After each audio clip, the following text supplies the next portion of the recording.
After a terrific week 1 of the NFL season, we are back on the brand new Combine to tell you everything that happened. Bo Nix can't pull Cougars, neither can Zach Wilson, and we are in for one hell of an NFL season. We're going to tell you more about everything that happened in week 1 and what's leading up into week 2 right after this.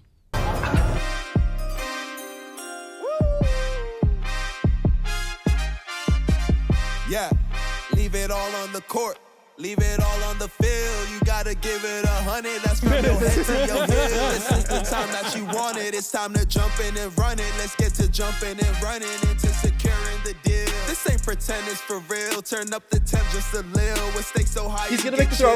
It's a touchdown. Good looking for him. Block throw as always. Mike Evans, he scores again. Mix it up for the combine. Push it to the limit. How I give it at the combine. Bet I blow your mind when it's lights, camera, showtime. And welcome back. We're talking week 1 of the NFL season, which has just concluded. We're going to be starting off with the Patriots-Bengals, and joining me to talk about this is Diego, quote-unquote, David Ortiz, and Ben Huber. Gentlemen, how are you? You ready to talk football? I'm feeling great, man. I got done watching the game last night, got back from work at like 10:30, sped over and watched the end. Yeah. I'm feeling great. Excellent, David. Or Diego. I'm David Ortiz in my head. Diego. I'm feeling great. I did all my homework. All I did was just watch football yesterday. It was I awesome. love it. Speaking of, we're not going to cover them today, but the Dolphins did beat the Jaguars 2017, and the Colts unfortunately lost to the Texans in disappointing fashion 29-27, but AR-15 may in fact be an MVP one day. Starting off, though, we are going to be talking about the Patriots and the Bengals. This was a dookie fest. This was a really, really bad game. Patriots somehow beat the Bengals 16-10. Joe Burrow stinks. No touchdowns. 86.0 QBR for him. But Ramondre Stevenson was a menace. 28 total touches, 126 total yards, and a tutty, leading the Patriots to a win and putting up their only touchdown. Yeah. Thanks. We will dive more into the Bengals and whether or not they're actually frauds and bums later in segment 2. But for now, we got to talk about the fact that the Patriots, are great. Moving forward, though, we have another game that we're going to cover that I am very, very excited to talk about. The Buccaneers and the Commanders of Mayfield Masterclass. You see what jersey I'm wearing, by the way? It's Tom Brady. It's Tom Brady. There you go. You know why I'm wearing it? Because Tom Brady was playing vicariously through Baker Mayfield last week, dude. Yeah. Oh, my Lord. 80% completion rate, 310 total yards, 4 touchdowns through the air, 2 to Mike Evans, 1 to Jalen McMillan, 1 to Chris Godwin. Phenomenal play. We put up 47 on the Commanders, who have been touted over the offseason as a halfway decent unit. Bobby Wagner gets brought in there, Zach Ertz, a couple other pieces. Jaden Daniels doesn't stink, though, but I will say they treated him like a running back. They gave him the Jalen Hurts treatment. 16 carries, 2 rushing touchdowns. He had more carries than Eckler and Brian Robinson combined, I think. What are we doing? Hey, it's fantasy viable. Fantasy viable, very much so. He had 30 points. It's crazy. Diego, any thoughts on this game? Because we're going to dive back into it when we briefly mention next week in a huge storyline. But do you have any thoughts on this game? Look, I think the Buccaneers are going to be a decent team for the rest of the season. But I also feel like the Commanders kind of beat themselves with the way they ran their offense yesterday. I feel like they have enough weapons. Yeah. I feel like Jaden Daniels has the arm talent to really, sling it the whole game. And I just feel like, I don't know, they got to switch up a few things if they really want to be competitive in the NFC East. Yeah, I completely agree with you. But you have to admit it's a good first outing for Jaden Daniels. 2 rushing touchdowns, maybe none through the air. But at least, he's sort of finding his footing, finding his rhythm. I think he's panicking a lot. He missed some open guys. It was clear. They schemed the guys open. It's just about him hitting on the throws and just being more collected. And the other thing I want to ask before we move on from this is Mike Evans had over 60 yards, 2 total touchdowns. Can he break 1,000 again? Oh, I think so. 11 straight years? I think so. Oh, my God. Music to my ear here, dude. I can't wait. Moving forward, though, Diego's been itching to talk about this game. The Eagles and the Packers, a banger in Brazil. Eagles come out on top. Saquon obviously had the best game, but I'm gonna throw it straight to you, Diego. Why was this your game? And besides Saquon, do you have any other standouts? I think A.J. Brown was obviously the other standout, too. He went 5 receptions, 119 yards, and a touchdown. Yeah. And then defensively, Zach Bond, the linebacker, 15 total tackles, 11 solos, had 2 sacks at TFL. Devontae Smith was 7 for 84. Yep. Hurts with 20 of 34, 278 yards, 2 touchdowns. Did throw those 2 picks. You know, kind of felt like the Packers were going to take control of that game after the Xavier McKinney interception. But, I mean, that offense they're never. I mean, it just feels like they're always just going to be good. Yeah. I mean, every year we always go into the season thinking that the Eagles are going to fall off a little bit. They're not going to be, a Super Bowl contender. But until further notice, I feel like the Eagles are at least going to be one of the top tier teams in the NFL. Yeah, completely agree. I almost thought we were looking at a tale of two Cincinnatis and that these guys were also bums. Because Jalen Hurts comes out, pick, 0 for 2 with a pick, first drive, fumbles the very next play he gets the ball. There was another pick in game. 3 total turnovers for him. I thought it was going to be over. I think Saquon Barkley makes this offense elite. It was elite last year, but I think Saquon Barkley sets them apart. I thought we saw Saquon's peak on the Giants, but he might be better on the Eagles. Yeah.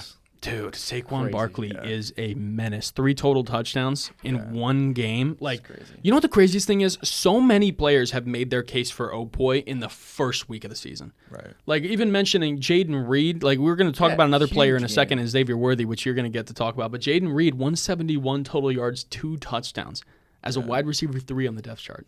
No, Tell me that's not the craziest thing in the world. That's absurd. A.J. Brown obviously had a great outing. We were just talking about Mike Evans. He had a great outing. Saquon, 3 total touchdowns. So many players are having monster games. It's going to be curious. That's the week 1 effect. Always happens. The Sammy Watkins. It's going to be so interesting to see what happens down the stretch and if these guys can keep up the level of production that they put up so far. But we will briefly cover it moving forward. But it's important to note at the very last drive of this game, as Jordan Love was trying to put together a drive to win the Packers a game and break the Eagles by about 2 points, he goes down with MCL sprain, which sucks. I love Jordan Love. You're on my fantasy team. Do the Aaron Rodgers method. Smoke ayahuasca and inject, adrenaline into your knees. Come back, pal. I need you for the fantasy, But he's out for 6 weeks. They have Malik Willis under roster. We'll dive into who their starter is going to be, though, and who we think. What are some viable options for them? But before we talk about that, we have to mention the last really big game of Week 1, the Chiefs and the Ravens, a game that literally came down to a shoe size. Yeah. Like Kevin Durant. The closest. Line. Yes, the closest that I think I've seen a game in a long time. It literally came down to a big toe. Yeah. So this is obviously your guys. I know you're in the Tua jersey, but you are a Chiefs fan. I know you're happy about this win. Isaiah Likely, obviously, we got to mention in a second, but for the Chiefs, stick to, what are your standouts here? And can this supporting cast keep up the level of production they put up Week 1? Clearly, I'd say standout for the Ravens, Isaiah Likely played amazing. Mark Andrews, they had him at left tackle, basically. Yeah. I loved how they used Xavier Worthy on that reverse play, and then they took a little deep shot with the broken coverage there. I loved that. So I think as a deep threat and a gadget guy, Xavier Worthy is just doing his job, and I like how he is in that offense. With Marquise Brown there, I'm not sure how it's going to work. Rashee Rice, the new slant boy. Yeah. So many receptions and just run after catch. He did his job. Kelsey didn't do too much, but I like the way the Chiefs' offense played, but honestly, the Ravens beat themselves in this game. Yeah. I think the play calling just wasn't there. In the fourth quarter, you had Derrick Henry standing there with his helmet off. Yeah. Not even expecting to go in the game. You can't. Derrick Henry is a guy who's built his career off getting stronger as the game goes on. In the fourth quarter, he's dominant. You can't give Lamar more carries in the fourth quarter. I've talked about this with Elijah McClary before, AP, who's sitting in this very room, so he's going to like this. We both think Derrick Henry's wheels are going to fall off in Baltimore, that this guy is only suffering from the fact that Lamar is succeeding, right? Sure. It kind of sucks because he's been such a force in the NFL for so long, but you can't compete when you have another guy with some of the best legs in the league running the ball, 14 times per game? He ran the ball 16 times. It's ridiculous. It's insane. And Lamar's going to get injured if he keeps doing that. It's just it's not sustainable. You can't have Lamar running the ball 16 times, taking hits. And I would like to say those hits, though, that he was taking, if Mahomes took those hits, they would throw a flag. 100%. They were going at his head when he was sliding. Speaking of flags, the Ravens O-line was flagged 4 separate times for illegal formation. I know multiple of those were on Ronnie Stanley, who is one of the best O-tackles in the league, in my opinion. So I really doubt in my head that Ronnie Stanley is lining up illegally multiple times in one game. There's got to be something there. I'm not throwing the refs under the bus and saying you're selling the game, but at the same time, I think they are playing favorites. They were flagged for it once all of last year. Yes. It's a really interesting rule that they're trying to track down on this year. I don't know. We'll see how they call it in other games, but it was a little much, especially in that first drive. And with some other guys in for segment 2, we're going to talk about this same thing. But while you're here, yes or no, can the Chiefs three-peat based on their Week 1 performance? I mean, obviously they can three-peat. I'm not going to say it's out of the question. I mean, Yeah. you can't count out Mahomes. Yeah. But I think so.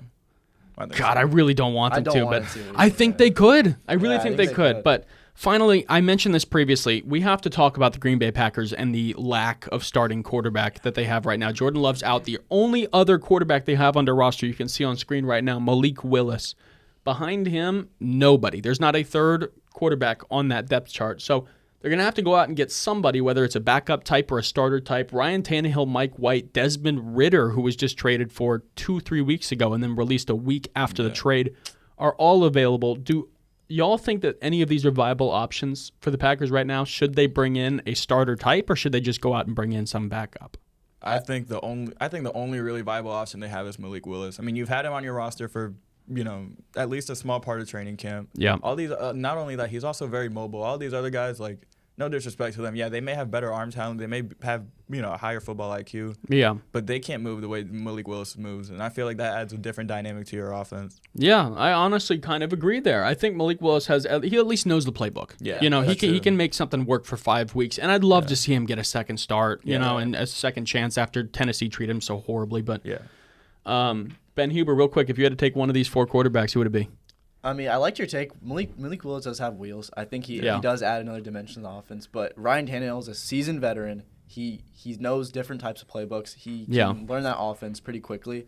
I think you bring him in, it just makes your offense so much better. Yeah, completely agree. Well, for Diego, for Ben Huber, thanks for coming on, talking week 1 with us. And we are about to go into a break. But when we come back, we're diving into week 2 and the biggest storylines and headlines to watch out for in the NFL. Stay tuned. Hello, Hitting the Field family. My name is Andrew Montana, host of Season 19 of The Main Show. And on behalf of HTF, we hope you're enjoying today's content. But I'm here to tell you about everything else we have to offer here at the network. Mondays at noon, HTF Bets goes live with 3 of the best on-air faces we have in the program. Andrew Gregg's personality, Tyler Brownrigg's sports expertise, and Nick Cohen's versatility make this show a fan favorite, but also a warm light to guide you through the harsh world that is the sports betting industry. On Tuesdays, Frankie Noble hosts a brand new show called Girls Got Game, blending women in sports, the biggest sports news stories, and creative segments that make for a fun and engaging show. Next up, we've got The Combine, an easygoing, conversational, and podcast-style show dropping on Wednesdays with Ty Patton as your host. No changes there. But a big change for The Combine is the set. So ladies and gentlemen, allow me to introduce you to The Combine from our brand new podcast studio. We've got the lights, we've got the cameras, all for Ty Patton to bring the action. And we hope you're just as excited as we are for this amazing opportunity. Much great content from The Combine this semester, as always. Then tune in Thursdays at noon for our second live show, The Main Show, hosted by, yours truly. Here we'll cover any sport, any topic, any story, no matter how obscure, be it basketball, football, hockey, soccer, UFC, MMA, cycling, even baseball. But be sure to tune in throughout the semester for our special shows, including drafts, debates, and much, much more. Lastly, Nighttime is aired on Fridays, where Patrick Previty and Matthew Bracker talk about UCF and college sports. From in-depth looks at campus's top storylines to collegiate records being broken nationwide, let Nighttime be your primary college sports resource.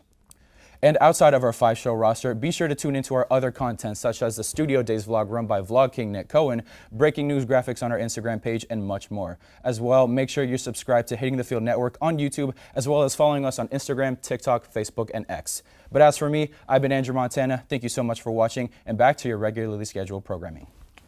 Welcome back to the brand new Combine. We are now in segment 2, talking week 2 of the NFL season, the biggest headlines that you'll have to look out for as we tune in to that slate of games. We are joined not by our previous guest, but instead Augie Aronson, first-time Combine guest, and the illustrious and reclusive John Warner. Reclusive. Also on a mic, we have assistant producer Edgar Rodriguez. Yes, Edgar, go ahead and say hi to the fans. What's up, Combine people?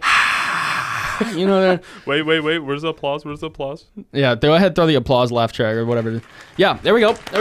Edgar Rodriguez. Thank you. The crowd goes mild. Yeah, the crowd goes mild. It's crazy. Okay, so week 2 biggest headlines, right? We have a few that we're going to talk about, but the first thing we need to mention is the absolute drip that John Warner and I have on right now. The Bucs jerseys, we're twinning. Don't at me. Is that a Brady jersey? It is, but I only wore this because Brady was living vicariously through Baker Mayfield with his 4-touchdown performance. That was not Baker Mayfield in the field. That was prime Tom Brady. Starting off with not a very big headline, but the Falcons at the Eagles, Monday Night Football. the Falcons are a fugazi. The Falcons are a fugazi. They stink. These are the guys that you got to dethrone the Tampa Bay Buccaneers. Call me a homer, as I'm a Steelers fan, as it's pretty obvious. I don't think the Falcons are a fugazi. I just think Pittsburgh's defense is just that good. All right, Mr. Simpson over here can have his opinion, but They shouldn't even got the 7 points. I think, it's not that wild of a take, but Kirk Cousins is a bum. This guy's buns. This guy stinks. Give him a game to come back off the Achilles. Okay, that's very fair. Give him a game, let him figure it out. But Drake London did nothing in that game. Anyways, he never does. He But, never does but anything. Bijan's a dude. We all know that. Bijan is a dude. I wish he would have scored He's a that dude. game. I wanted him to have such a great first Hey, game. Kyle Pitts touchdown. Kyle Pitts did have a That's touchdown. big. That was That's the- money, that's- dude. I love That how we was celebrate like that was Kyle Pitts' first Yeah. touchdown since like 1945. I love how we like celebrate that like it's a big deal, but he scored a touchdown. yeah. But okay. Anyway, look. We got so Falcons were fugazi. They were. You know. They were the ones brought in to beat my Tampa Bay Buccaneers, John Warner's Tampa Bay Buccaneers, right. soon to be Augie Aronson's Tampa Bay Buccaneers. sir. And this coming week 2, they one face AFC off team, one in NFC an team. NFC divisional rematch against the Detroit Lions in Detroit against my sweet Ookie Pookie Bear, Motor City Dan Campbell.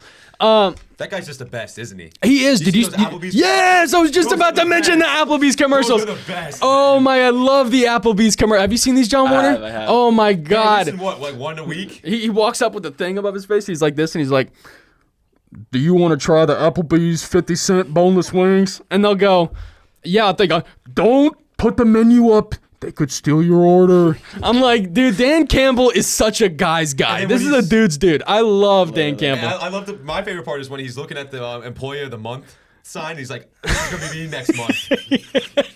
Dude, those commercials rock. This man. Applebee's runs with grit and determination. You're eating your food, I'm biting off your kneecaps. I love Dan Campbell. Anyways, so it's a divisional round rematch from last year where the Bucs lost in heartbreaking fashion. It literally came down to one play. It was very, very disappointing. But Baker came back bigger and better than ever. So one of the biggest questions is, can Baker maintain the production level he showcased in week 1? Now, I'm going to go on a limb and say no. Only because I think that was peak Baker. I think that is the Baker we will see a couple times throughout the season. I don't think we're getting another 4-touchdown game from him until we play another Buns team. Another Falcons. Yeah, exactly. Fugazi team. When we play them, I think he'll have another great outing. But next week against the Lions, coming up week 4 against the Eagles, maybe 2-touchdown, 3-touchdown game max. I mean, you said it like you talked about Tom Brady living through Baker Mayfield. Yeah. The Commanders' defense, the Commanders got a lot better. Yeah. But they're still not that good of a team, at least defensively wise. But that Lions team, that's a legit defense. Yes, very much so. I'm as big of a Matthew Stafford fan as there can be. I love some Matthew Stafford. Oh. And they got, Cooper Kupp and Matthew Stafford, they cooked. Yeah. They cooked. Oh, yeah. But they had some moments, too, where the Lions defense looked incredible. And Aiden Hutchinson, what a dog. Oh, Aiden Hutchinson is such a dog. He's a machine. Dude, Aiden Hutchinson is a dog. That guy's got a necklace made out of barbed wire. This guy is an animal. Do you see that face mask penalty? Yes! Dude, Oh, they almost man. ripped his neck off. Okay, so speaking of, I almost had a heart attack. Like, I was watching that Lions-Rams game. I got the Yes. worst deja vu in the world. Lions go up, give the ball back to the Rams with 17 seconds on the clock. That NFC divisional from 2021 starts flash banging me in the head with that Cooper Kupp seam route against the Bucs where they beat us. And then, of course, Matthew Stafford throws the worst ball since, God, I can't even think, since Deshaun Watson played, Will Levis. Since Will, and he throws the ball, and I see it go into the hands of a Lions defender, fall out. And I go, how much money you want to bet this guy was a former Buccaneer? And of course, it was Carlton Davis. And the stone. He had that one on the sideline, too, but hit him right in the face mask. Yes. Dude, it was depressing. Anyways, the next thing we're looking at with this headline is, can Detroit take the next step and solidify themselves as contenders? Because already I think everybody knows that Nick Cohen and I, one of our producers and myself, are very, very high on the Detroit Lions. Potentially an NFC championship or even NFC champ team. They're very, very good. They were terrific last year. Probably top 2 in the NFC last year. They only got better, right, over the offseason. I'm going to throw this one to Augie, actually. I want to hear your opinion on this one. Can Detroit take that next step? I absolutely love Detroit. Yeah. I think they're I think they're going to be playing in the Super Bowl. Yeah? We got I'm a as big third as one. Dan Campbell fan Yeah. as someone could be. That guy is awesome. Like Oh, you I said earlier. love Dan Campbell. But You paid all your players. You got a bunch of happy players. You paid Jared Goff. You paid Amon-Ra. You paid Penei Sewell. Yep. Your defense got better. You brought in some. Their problem was their secondary last year. Yep. They brought in secondary players. Yep. They drafted some guys. They signed some Carlton guys. Davis, Agent Zero, and his Rakestraw. They got a whole bunch of guys back there. They ran the ball well. Very. I mean, the passing game was a little at some points, but I mean, I think Detroit. If Detroit's not playing in the Super Bowl this year, I think it's a bust. I mean, like, I'm 90% certain that Dan Campbell's just hog-tying his O-lineman and hypnotizing him because these guys are, like, on a different train, right? They're all on the same page all the time. D-Mont and Jahmyr Gibbs are playing like hell. These guys are awesome. But their schedule's ridiculous, though. The Lions, yeah. Do they play? I don't know. Do they play San Francisco next week, or they just? Or because like no, they play the Bucks next week. No, excuse me, not next week. Excuse me, in week 3. In week 3. Probably. Because the schedule they have, I mean, yeah. Are they just going playing every single playoff team? Yeah, first place schedule now, so that's gonna be another players point of emphasis for them. That's a good thing for my Pittsburgh Steelers later in this segment because we're not playing top teams. Except, we will be diving into the Steelers, but before we dive into the Steelers game, we are going to look at one other one. We're going to go ahead and throw it up. We have the Bengals at the Chiefs coming up. Burrow versus Mahomes, Part 6. After going up 4-0 against the Chiefs, Joe Burrow has now fallen 0-2 in the past 2 matchups. Will it be the same? Will it go 0-3 now in favor of the Chiefs? Or how is this going to play? First thing we're looking at is, was the loss to New England for Cincinnati a fluke? Or is it really time to panic in Cincinnati? What are our thoughts? I think it's got to be a fluke. I mean, you had no T. Higgins. Jamar Chase didn't really practice all year or all offseason.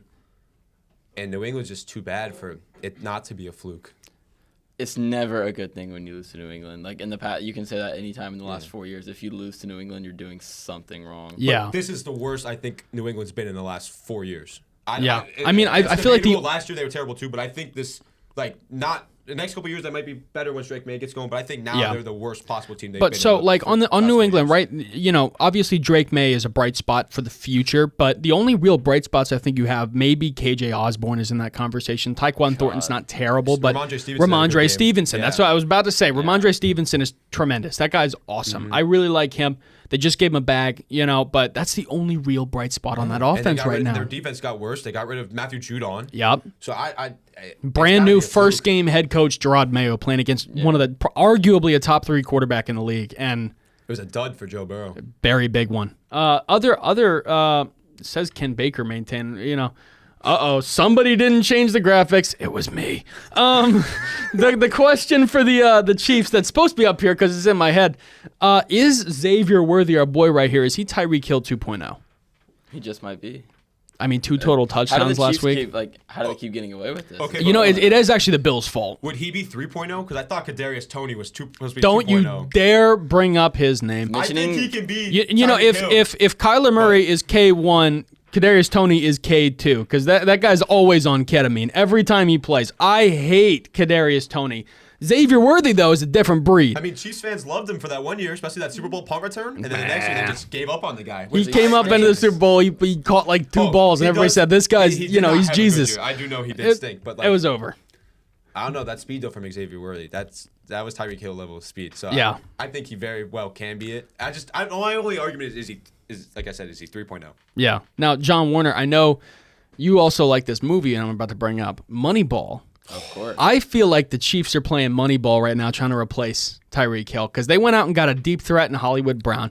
They got their boys Short and Rashee Rice, and then they got the speed in Xavier Worthy. It feels like they're trying to build, you know, what's his on-base percentage? 264. What's his on-base percentage? You know, does it add up to 564? You know, they're literally playing Moneyball right now to replace Tyreek Hill. Does Xavier Worthy get on base? Does he get on base? He gets on base. Then it's a good draft. I think the Chiefs they've wisely figured out that it doesn't really matter who you stick on the receiver position, but as long as you have Patrick Mahomes under center, it quite literally does not matter. Like, you could send out a high school team out there at receiver, and Mahomes will find a way to get it done. What would that guy's on base percentage be? Oh, God. Oh, baby. 1.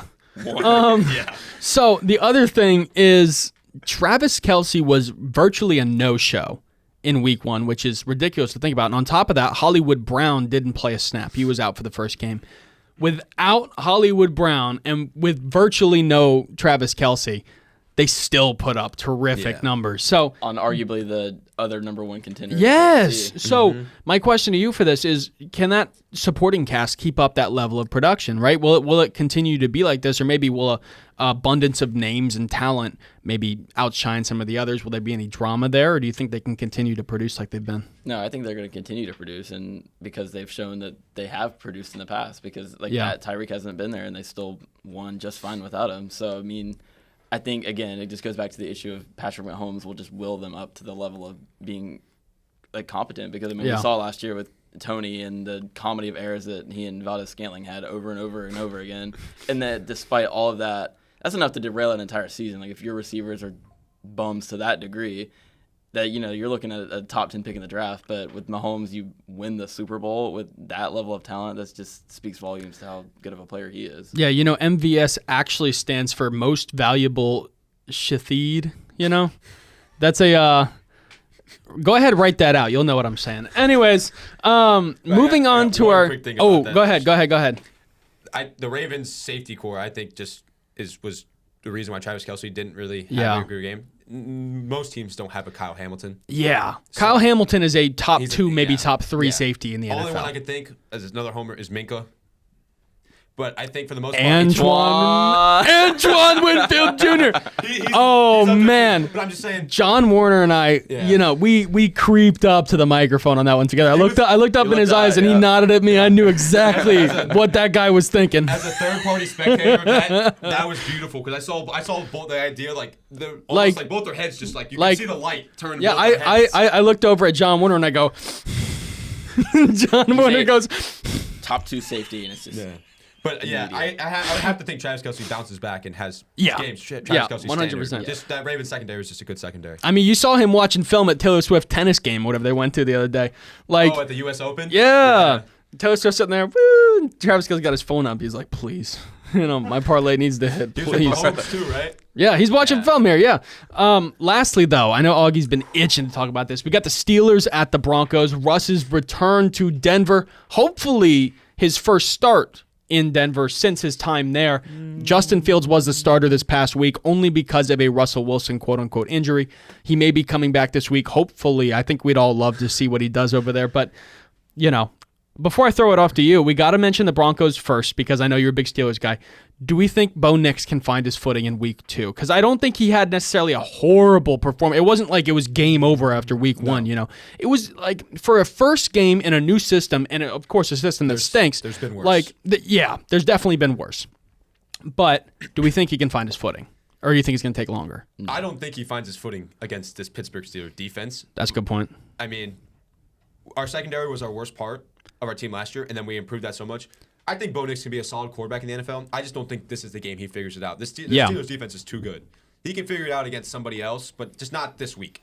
Also, I will say it would be a miracle if the Denver Broncos ended up winning this game, because then Atlanta Falcons would 100% be Fugazi. But I think Pittsburgh blows them out of the water. Yeah, I don't think it's a blowout. So I don't think it's a blowout. Our question of the day for the Pittsburgh Steelers revolves around the guy's jersey that Augie is wearing right now. NFL young boy George Pickens. So I'm gonna let you, take the. There he goes. I put up 1-5. I put up 1-5. 1-4, baby. 1-4. Do you think George Pickens knows what number he is, or do you think he just puts on the jersey and plays? God, I don't know. Dude? That'd be a cool experiment, though. What if they switched his number mid-game? You could tell by the by the mannerisms he does. I'm saying if the jersey still said Pickens on the back, but it was number 17, do you think he'd notice? I don't think George Pickens would care. I don't think he would either. Oh, he definitely wouldn't care. But NFL Youngboy is lining up against Pat Surtain, potentially, one of the better young cornerbacks in the league today, maybe the best. Got bag, too. He just got the bag, and bag, deep pockets, bag squared, like Wendy's. So he can get a lot of 4 got for the 4s. Biggie bag. He can get a lot of 4 for 4s with the amount of money he just got. Wendy's 4 for 4 slaps sometimes. Sometimes they have that McDanks, 2 for 3, whatever it is. That kind of hits sometimes. But Wendy's 4 for 4. Yeah, agreed. Hey, are you a fries in the Frosty guy or no? No, that's for I am criminals and the mentally deranged. I like doing the fries in the Frosty. And that would be a great person to ask, by the way. If this guy's a fries and the Frosties guy, he definitely belongs in a mental asylum. And George Pickens thinks the same way, so y'all are on the same wavelength. NFL Youngboy, can he get the better of Pat Surtain this week? there's just something about George Pickens. I think George Pickens gets the best of anybody. Now, I'm a homer. I'm wearing his jersey. We just saw Pat Surtain pretty much lock down DK Metcalf. DK Metcalf is a bigger version of George Pickens. He's more athletic. But there's just something about George Pickens. Yeah. Like, the way he moves when that ball's in the air, a 50-50 ball, no matter who's going George Pickens, is not a 50-50 ball. It's either George Pickens catches it or nobody does. That ball's not getting intercepted. And he has that playmaking ability that some of the guys like Jettas and Jamar Chase have. It's just, I think I hate to say it, but I think there's a difference in talent, but he's got that same X factor that those other guys have. But those guys, if you throw that ball up, they're going to come down with it most of the time. Yeah, but if I threw that ball up to George Pickens 10 times, I think George Pickens is getting that ball 10 times. Really? Have you seen George Pickens play? There's no separation. There's no separation in George Pickens' routes. It's just he's putting his hand up, telling you throw it, even though there's probably 2 or 3 guys on me, but I'm still coming down with it. Yeah. And that's why I think he can. I mean, Pat Surtain's a big guy. He's 6'2", George Pickens is 6'3".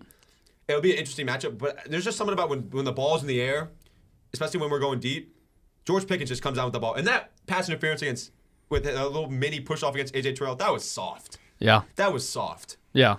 But closing out, I have one other thing. Can we do a segment presented by no one? We're gonna ask John Warner. All right. About my, about a I don't want to say parlay.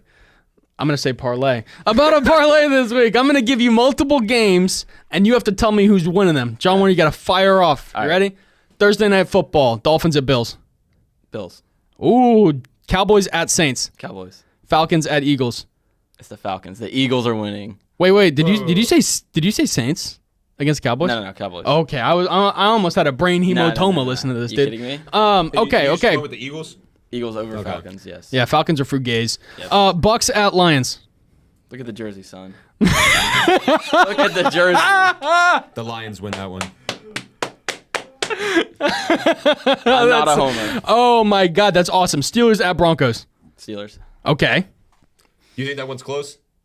Yes, it's close. All right, not because the Broncos are good, but because the Steelers, the offense just isn't there. Last one of the day. We've already mentioned it. Bengals at Chiefs. Chiefs. No questions asked. Chiefs. Bang! That was awesome, John Warner. Well, Augie Aarons and John Warner have come, and we have talked. Those are your Week 2 headlines, the biggest and the best. And those are definitely not the picks you should make on FanDuel Sports because we are not a betting show. Going 0 for 8 on the parlays. Don't say that. You're going 1 for 8 because the Bucks win. That's right, baby. 1 for 8. The Tom Brady jersey stays on. You think Denver wins over Pittsburgh? Oh, no. I'm just saying 1 for 8 because it's Tampa. I need Tampa to win. But this has been the brand new combine. It's been Augie Harrison, John Warner, Ty Patton, Edgar Rodriguez, Elijah McClary, and the non-existent on HTF Bets, Nick Cohen. Thanks for tuning in, everybody, and we will see you next week.